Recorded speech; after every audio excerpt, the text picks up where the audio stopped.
Le Seigneur soit avec vous. Lecture de l'Évangile de Jésus-Christ selon saint Marc. En ce temps-là, Jean, l'un des 12, disait à Jésus : « Maître, nous avons vu quelqu'un expulser les démons en ton nom, et nous l'en avons empêché, car il n'est pas de ceux qui nous suivent. » Jésus répondit : « Ne l'empêchez pas, ne l'en empêchez pas, car celui qui fait un miracle en mon nom ne peut pas aussitôt après mal parler de moi. Celui qui n'est pas contre nous est pour nous. Et celui qui vous donnera un verre d'eau au nom de votre appartenance au Christ, amen, je vous le dis, il ne restera pas sans récompense. Celui qui est un scandale, une occasion de chute, pour un seul de ces petits qui croient en moi, mieux vaudrait pour lui qu'on lui attache au cou une de ces meules que tournent les ânes et qu'on le jette à la mer. Et si ta main est pour toi une occasion de chute, coupe-la. Mieux vaut pour toi entrer manchot dans la vie éternelle que de t'en aller dans la géhenne avec tes deux mains, là où le feu ne s'éteint pas. Et si ton pied est pour toi une occasion de chute, coupe-le. Mieux vaut pour toi entrer estropié dans la vie éternelle que de t'en aller dans la géhenne avec tes deux pieds. Si ton œil est pour toi une occasion de chute, arrache-le. Mieux vaut pour toi entrer borgne dans le royaume de Dieu que de t'en aller dans la géhenne avec tes deux yeux, là où le ver ne meurt pas et où le feu ne s'éteint pas. Acclamons la parole de Dieu. Louange à toi, Seigneur Jésus.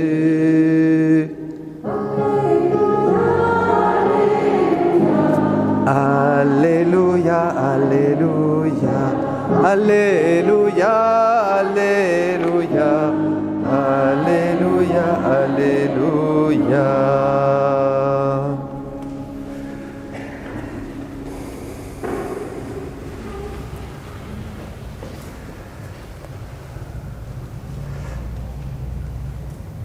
Quand on lit cet évangile,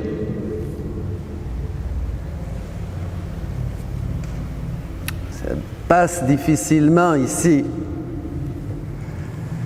Pour ceux qui l'écoutent et pour le prédicateur aussi. Parce que aujourd'hui, quand on prêche la radicalité pour Jésus, on n'a pas bonne presse, on prend des coups. Le diable n'aime pas qu'on dise la vérité aux gens. Donc, demandons l'Esprit Saint, mes amis.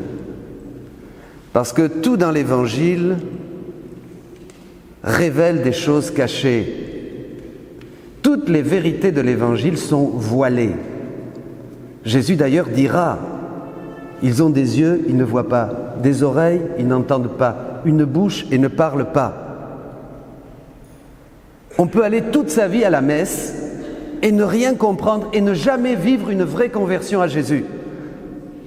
C'est-à-dire ne pas avoir cet esprit prophétique qu'avaient ces deux loustiques-là, quand Moïse pria et reçut l'esprit dans le peuple, et il y en avait deux qui étaient là.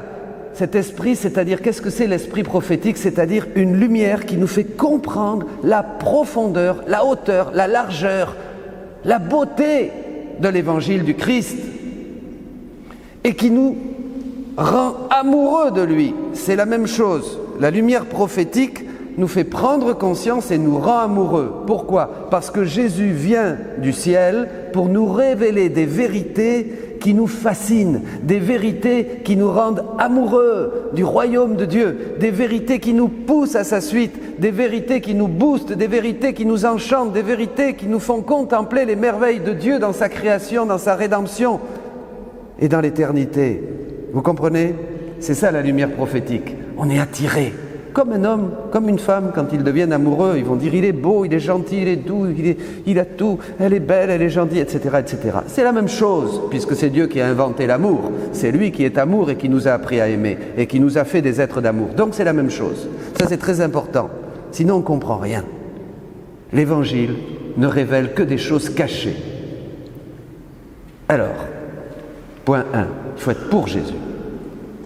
Il le dit. Il faut être pour Jésus. Il faut être avec Jésus. Il faut avoir décidé d'être avec Jésus. Est-ce que vous avez décidé d'être avec Jésus? Amen.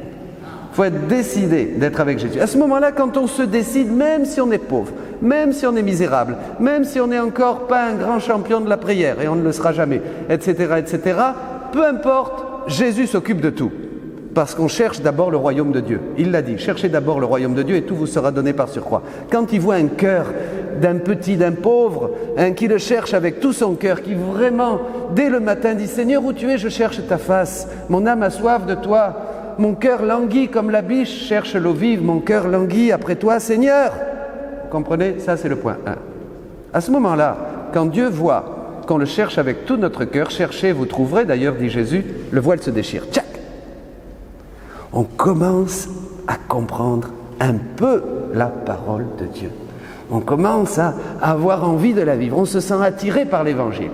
Donc ça, c'est le premier point. Vous voyez, je vous dis ça pour que vous puissiez voir, c'est comme un baromètre où vous en êtes. On fait un petit scanner aujourd'hui, un petit scanner spirituel. Vous voyez, est-ce que vous êtes attiré par la parole de Dieu? Est-ce que vous êtes attiré par la prière? Est-ce que vous avez soif d'intimité avec Dieu? Est-ce que Dieu vous fascine? Est-ce que Dieu vous attire?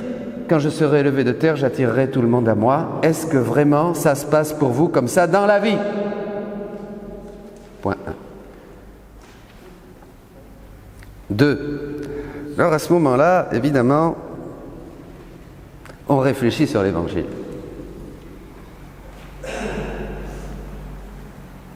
Arrache ton œil, coupe ta main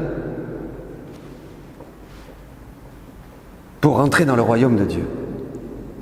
Ou alors, qu'est-ce que tu préfères? Rentrer avec tes yeux, avec tes mains, avec tes pieds, dans la géhenne, c'est-à-dire l'enfer. Une sorte d'enfer. Mais alors à ce moment-là, il faut se poser la question, si Jésus parle d'enfer, c'est donc qu'il y a un ciel. C'est donc qu'il y a un ciel, donc il y a une radicalité ici, mais pour le ciel. C'est déjà bon à savoir. Puisqu'il parle d'enfer, il y a un ciel. Tout radicalisme qui n'est pas fait en vue du ciel est démoniaque.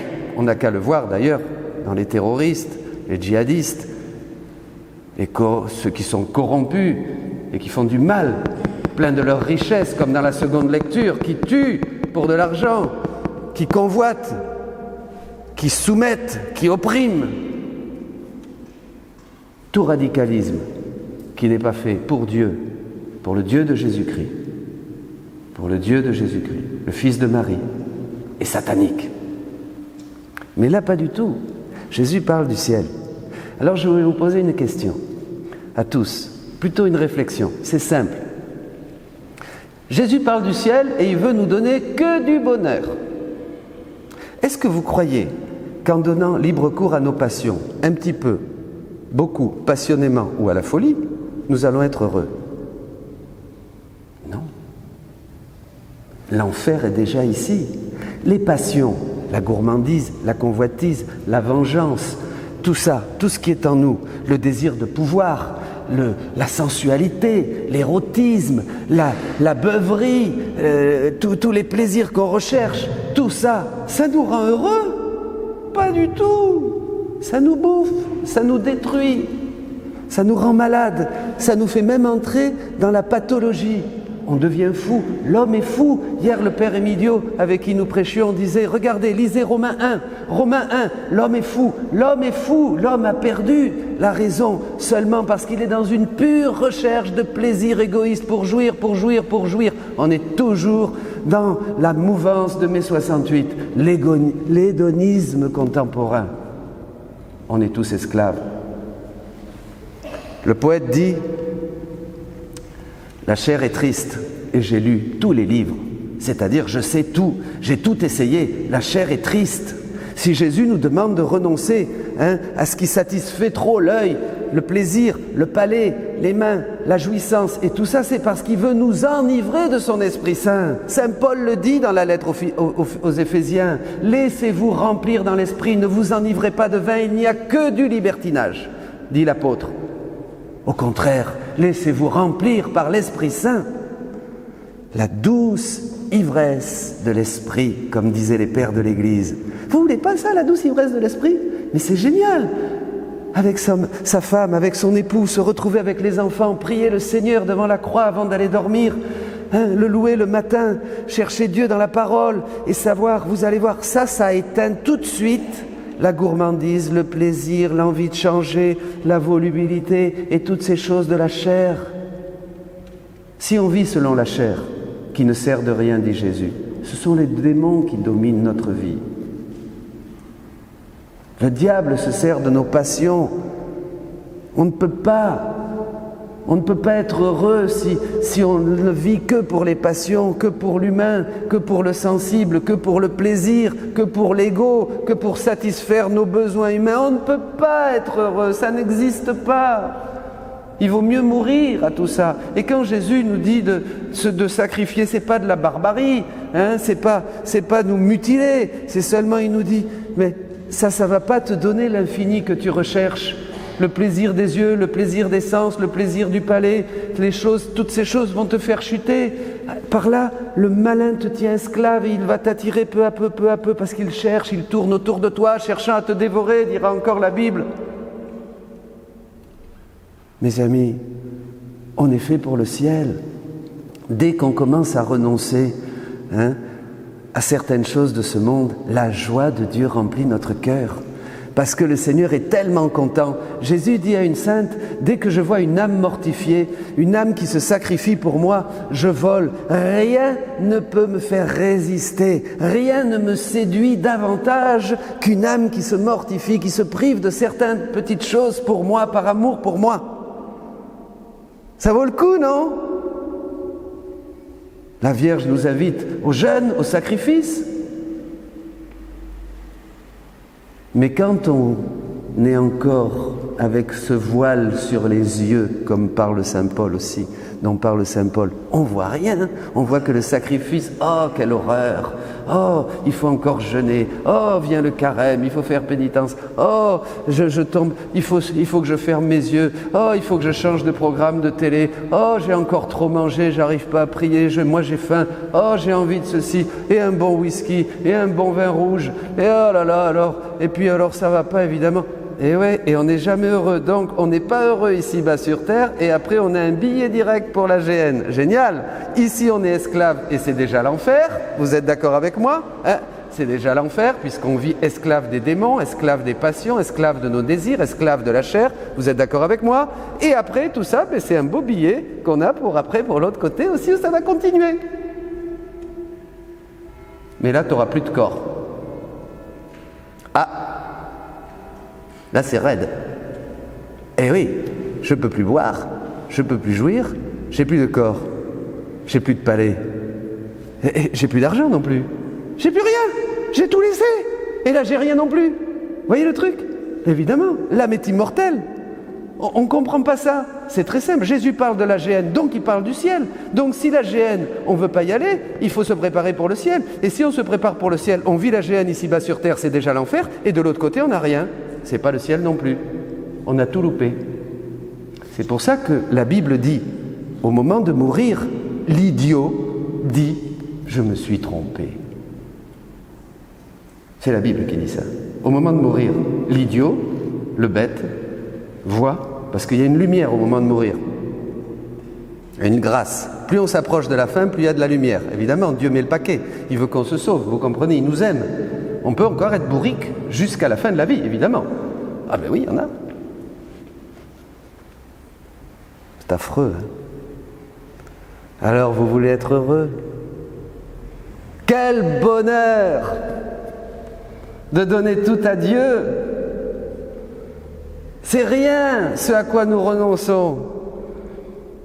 Où est le problème? Pourquoi on ne renonce pas? Pourquoi? Parce qu'on n'a pas choisi la croix. On n'a pas choisi de suivre Jésus. C'est tout. C'est pas plus compliqué que ça. Si quelqu'un m'aime, qu'il se renonce, qu'il prenne sa croix et qu'il me suive. On n'a pas choisi. On est, comme dit le prophète Élie, au peuple d'Israël, jusqu'à quand vous allez marcher en clochant des pieds comme ça? Jusqu'à quand vous allez mentir à Dieu? Jusqu'à quand vous allez être un peu oui, un peu non? Que ton oui soit oui, que ton non soit non, dit Jésus. C'est ça la radicalité de l'évangile d'aujourd'hui. Mais c'est que du bonheur, mes amis, que du bonheur, que du bonheur. Alléluia. Jusqu'à quand on va jouer comme ça? Un peu, un peu, un peu, un peu, un peu, un peu, un peu, un peu, un peu. Pas ça. Que du bonheur.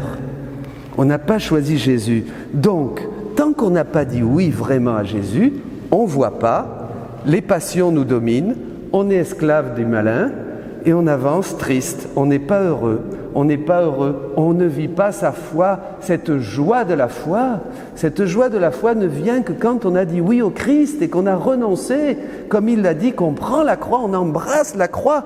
Et vous verrez, même la souffrance devient un bonheur, dit l'apôtre, et dit aussi le curé d'Ars.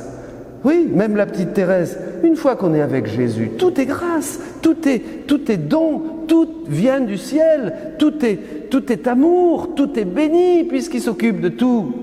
Il nous donne tout. C'est trop? C'est trop radical? Ben oui, qu'est-ce que vous voulez? Je ne sais pas si c'est trop ou pas assez, mais en tous les cas, c'est la vérité. C'est pour ça que nous sommes ici. Ici, tant que nous vivons, nous n'avons qu'une question à nous poser. Est-ce que je vais vraiment me décider à suivre le Christ, à l'aimer et à aimer mes frères? Est-ce que je vais renoncer vraiment à ma volonté de puissance, à mon ego jouisseur, c'est les trois choses, et avare. Les trois caractéristiques du moi: jouisseur, avare, possessif. Est-ce que je vais renoncer à ça pour être heureux, pour être dans la glorieuse liberté des enfants de Dieu, pour être heureux? N'ayez pas peur, donnez votre vie à Jésus. Aujourd'hui, si vous écoutez cette parole, la France a besoin de témoins, la France a besoin de prophètes. Comme dans la première lecture, la France a besoin de toi, de toi, de toi, de toi qui écoute maintenant et qui dit: ça y est, j'ai décidé, je donne ma vie au Christ. Je donne tout à Dieu. Les années qui me restent, tic-tac, je donne tout à Dieu, je me livre au Christ. Et tu recevras aussitôt l'Esprit. Les pères le disaient: donne ta vie au Christ et reçois l'Esprit, disaient les pères de l'Église. C'est merveilleux, mes amis. Vous allez sentir le feu de Dieu dans votre cœur. Vous avez avoir envie de prier, avoir envie d'aider, avoir envie de travailler à la paroisse. Voilà. Cherche.